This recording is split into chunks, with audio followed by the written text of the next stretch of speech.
Good evening and many thanks for joining us. You're watching QTV Nightly News coming to you live from our studios on Caraba Avenue with me, Answane Sonyase. First, here are the main news headlines. In a major move towards national healing and transitional justice, President Adama Barrow officially sworn in members of the Reparations Commission during a ceremony at the State House on Friday. And on Friday, Fantanka, in partnership with the Underdone Bena organizations, planted 15 trees along Tobacco Road in Banjul to honor the victims who lost their lives during the April 10 and 11 student demonstrations in the Gambia in 2000. A three-day conference organized by the All Africa Conference of Churches and Partners aimed at raising awareness about gender-based violence and in connection to irregular migration concluded on Thursday. An award ceremony for the winners of the 12th edition of the National Fantascience and Maths Quiz Competition organized by the Ministry of Basic and Secondary Education with support from Gambega was held on Thursday. And in a significant effort to enhance healthcare delivery, the Kanifing Municipal Council donated 70 hospital beds to the Kanifing General Hospital. Stay tuned as we bring you more on these and other stories.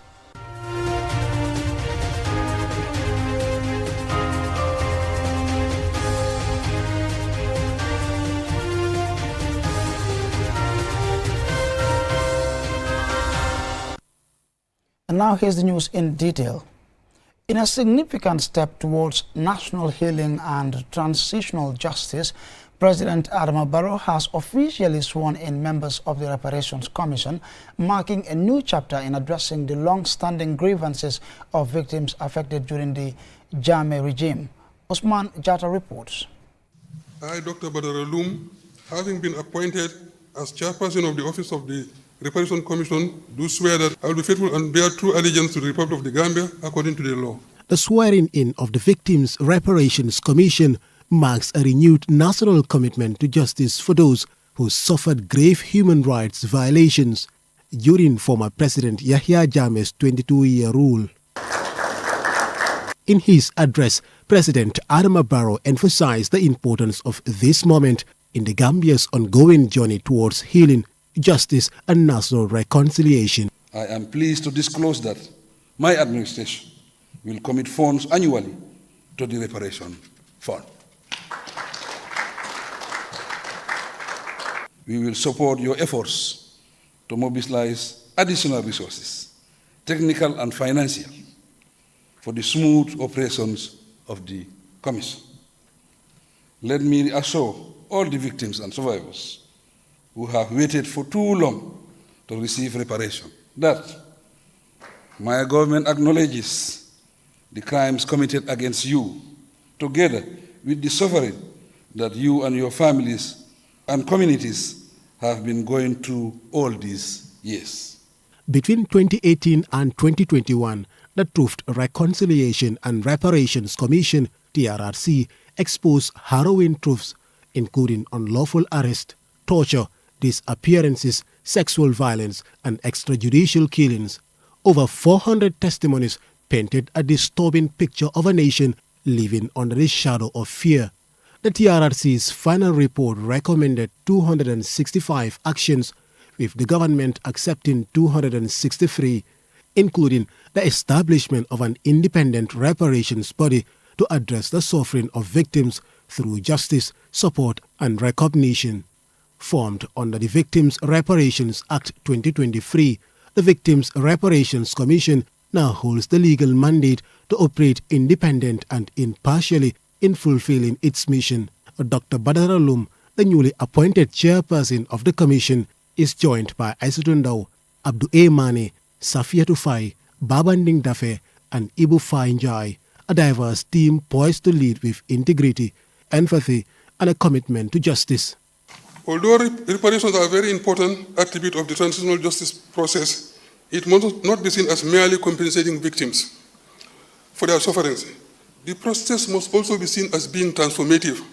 That is, it is designed to restore dignity, promote healing, and prevent recurrence of past atrocities. President Barrow pledged his administration's unwavering support to the Commission describing its mission as a moral obligation owed to the survivors of injustice. Attorney General Dora A. Jallow referred to the new body as a one-stop institution that will manage all aspects of victim care, including compensation and psychosocial support. There are a lot of victims that out there who are waiting for medical treatment, some are waiting for financial reparations and other forms of psychosocial support. The Victims Commission will hit the ground running and make sure that all the affairs of victims, they are going to be dealing with it. Sirandao, the country director of the Network Against Extrajudicial Killings, Aniket, expressed strong support for the initiative. Really, reparations is one of the key things that the victims need, and this country needs for all the processes. It's the backbone for us for all the processes, for healing, for justice, for accountability, because they have been suffering for a long time, in need of medical care, in need of education support, and of course in need of compensation. Some of them lost a lot of money, a lot of their income, their livelihood. As the Commission embarks on its 5-year mandate, many view it as not only the continuation of the Gambia's transitional process, but also its most crucial phase, restoring dignity, acknowledging suffering, and rebuilding trust. Osman Jata, QTV News. Now on Friday, Fantanka, in partnership with the Underdone Bena organizations, planted 15 trees along Tobacco Road in Banjul to honor the victims who lost their lives during the April 10th and 11th student demonstrations in the Gambia in year 2000. More in this report. In 2000, one of the darkest chapters in the Gambia's history unfolded. A 2-day protest initially sparked by demands for justice over human rights abuses against students ended in a brutal massacre that claimed the lives of at least 15 people, including 12 students, a Red Cross volunteer, among other victims. The events were triggered by the death of 19-year-old Ibrahim Abari, a student who on March 9th of that year was reportedly tortured by members of the fire department and later died, and the rape of a 13-year-old schoolgirl by an armed police officer at a sporting event. The Jammeh government's failure to hold those responsible accountable angered the Gambian Students' Union, leading to a peaceful protest. Security forces were deployed to disperse the students. When they refused, forces fired tear gas, rubber bullets, and eventually live ammunition.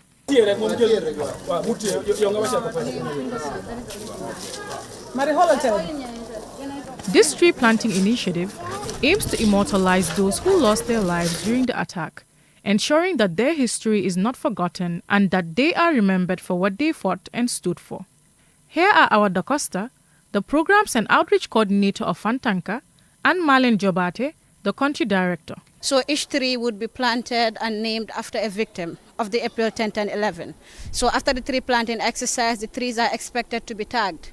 That way, especially the young generation would know that in April 10, 11, a tragic massacre happened. And such is not expected to happen ever again in the Gambia. Let us never forget, let us say their names, and let us continue to fight for a Gambia where young people can raise their voices without fear and violence or death. Yusuf Ambay, a survivor of the attack, was 17 years old when he was shot and paralyzed by a police officer during the protest. Yusufa shared a personal perspective on how the event impacted his life. My second surgery was done in Egypt. The first one was done in the Gambia by Egyptian doctor because they shot me at my back here. When I fall down, when I was breathing, the bullet came through here and then it stopped here. So they operated here and took the blood out. My life was destroyed on that day because I was going to school and my aim was to be a lawyer. I didn't graduate. I didn't complete my school, and my life was damaged on that day. Everything changed. Modu Lamin Biba, National Assembly member for Banjul North, and Yusufa, who spent much of his life in hospitals, urged the government to implement TRRC reparations. The TRRC confirmed that state security forces were responsible for the deaths, injuries, and unlawful detentions during the protests. We want to seize this opportunity to urge the government through the Ministry of Justice and the Attorney General to accelerate their efforts towards the reparation component of whatever legal framework that we put in place as lawmakers in this country. so that the surviving victims will be able to get access to those reparations and to do the needful. And they're swearing today. Let them do the things they should do. Let us give us the priority we need, the health we need, the reparation. As the trees grow, they will serve as a lasting reminder of the resilience of the 2,000 protesters and the importance of standing up for justice. This initiative gives Gambians the opportunity to mourn the victims and honor the survivors, many of whom still endure the trauma of their experiences. Mamna Buka, reporting for QTV News. Now, a 3-day conference focused on raising awareness about gender-based violence and its connection to irregular migration concluded on Thursday. The event was organized by the All Africa Conference of Churches in collaboration with the Methodist Church of the Gambia. Mamna Buka again. The 3-day event discussed the pressing issues surrounding gender-based violence and its impact on vulnerable populations with religious leaders, community activists, and policymakers. Throughout the conference, participants engaged in a series of workshops, panel discussions, and interactive sessions aimed at educating attendees on the various forms of gender-based violence, including domestic abuse, trafficking, and exploitation, highlighting how these issues disproportionately affect women and children, particularly in the context of irregular migration where individuals often face heightened risks and vulnerabilities. Angel Wilson-Dobe, the representative of the AACC, outlined the key achievements made through their discussions during the conference. What we have been able to achieve was exposing religious leaders to these two very important issues and also making them knowledgeable of all that they need to know about these two topics or these two issues so as to create awareness among their people in their various communities. The conference also aimed to foster collaboration among various stakeholders, including government agencies, non-governmental organizations, and faith-based groups. In this context, 10 male individuals well-versed in both Islam and Christianity were selected to champion this cause. They are tasked with working together and visiting communities across the Gambia to share knowledge aimed at eradicating gender-based violence. Reverend Dobe explained why men were chosen as the focal point for this cause. Africa, our societies are still very much patriarchal. Whether we like it or not, that's how our culture is. Even it's within us that we know that the man is the head of the family. So because of that, people tend to listen to the men more.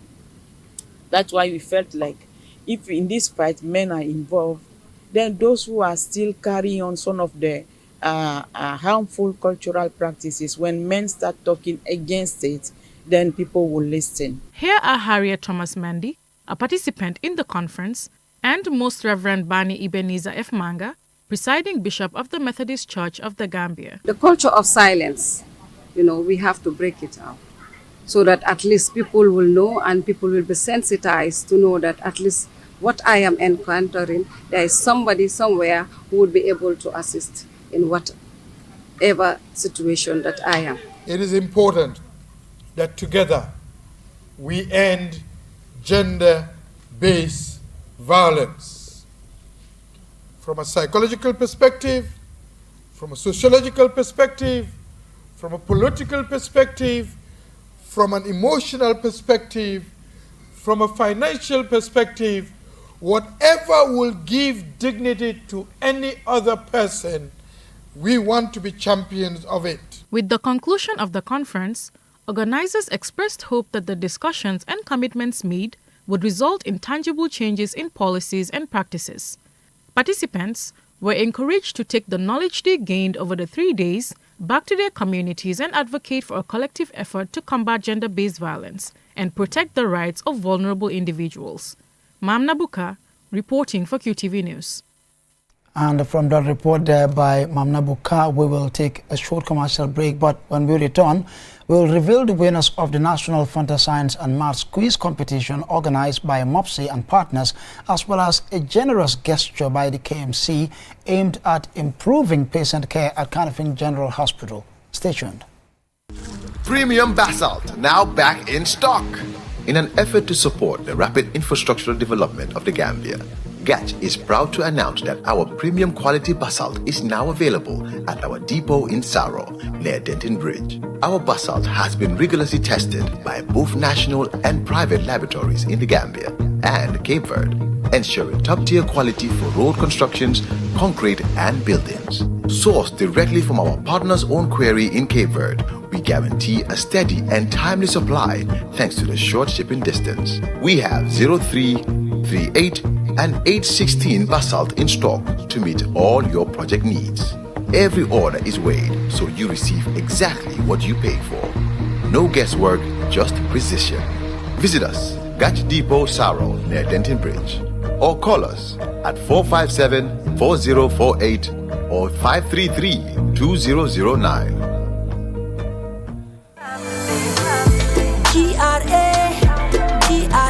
It is that time of the year again. The annual Taxpayers Award ceremony is back. The GRA will hold the 7th edition of the Taxpayers Appreciation and Award Ceremony on Saturday, April 12, 2025, and this time at the Coco Ocean Hotel Resort, commencing at 7 p.m. The awards is dedicated to our esteemed and valued taxpayers who consistently pay their taxes and duties on time, file their returns, present original and authentic customs document, present accurate declarations with the right tariff and classification, and comply with the provision of the revenue laws. This grand and spectacular ceremony will be graced by His Excellency the President of the Republic of the Gambia, Mr. Adama Barrow, cabinet ministers, senior government officials, members of the business community and development partners. A memorable night is assured in this year's award ceremony. Remember, GRA is your GRA. GRA is our GRA, collecting revenue for national development. GRA.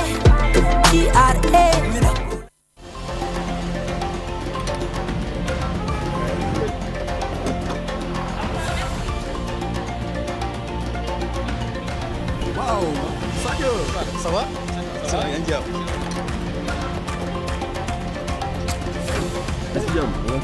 Oryx, with you all the way.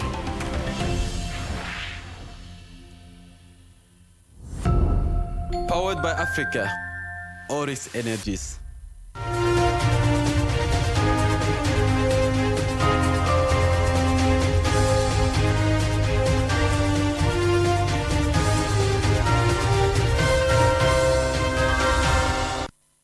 Welcome back, and be reminded you're watching QTV Nightly News, coming to you live from our studios on Caraba Avenue. With me, Ansmana Isonyase. Now, Nusrat Senior Secondary School emerged victorious in the 12th edition of the National Fanta Science and Maths Quiz Competition organized by the Ministry of Basic and Secondary Education with support from Gambega.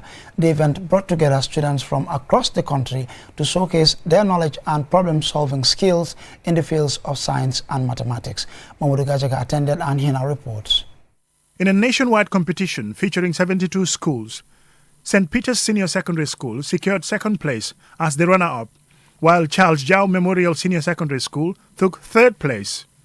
Organized by the Ministry of Basic and Secondary Education MOPSI, with support from Gambega, the event highlighted the exceptional academic abilities of students across the country, further fueling interest and engagement in science and mathematics. Omar Sanyang, one of the two contestants representing Nusrat Senior Secondary School, expressed his appreciation for being part of the competition. This competition has not only sharpened our academic abilities, but has also strengthened our confidence and teamwork. This quiz has been an amazing learning experience for all of us and has also ignited a new passion and excitement for the subjects we hold dear. Many Gambian students face challenges in excelling in mathematics and science subjects, as recent statistics from the West Africa Senior Secondary School Certificate Examination highlight a significant drop in results over the past few years. The National Fanta Science and Mathematics Quiz Competition aims to address this issue by providing a platform that sparks greater interest in these subjects. Through healthy competition and engagement, the event encourages students to deepen their understanding of science and mathematics, ultimately boosting their general knowledge and improving academic performance. Louis Moses Mende, the Permanent Secretary of the Ministry of Basic and Secondary Education MOPSI, emphasized that science and technology are the driving forces behind global development. Science drives the world. Whether we accept it or not, it drives the world. If we look at what is happening everywhere, it's all driven by technology. So you must embrace your STEM.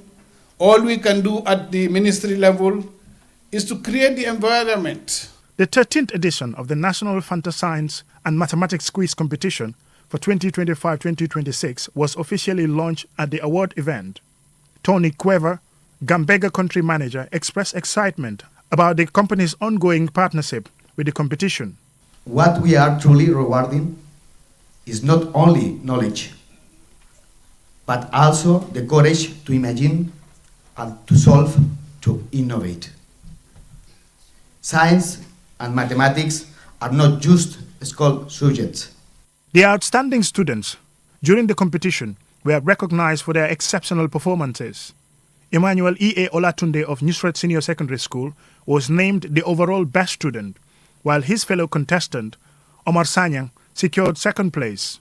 Aliu Sanyang and Sirasise of St. Peter's Senior Secondary School, along with Abdurrahim Jallo and Abdurrahman Jallo of Charles Jao Memorial Senior Secondary School, also earned accolades for their impressive achievements.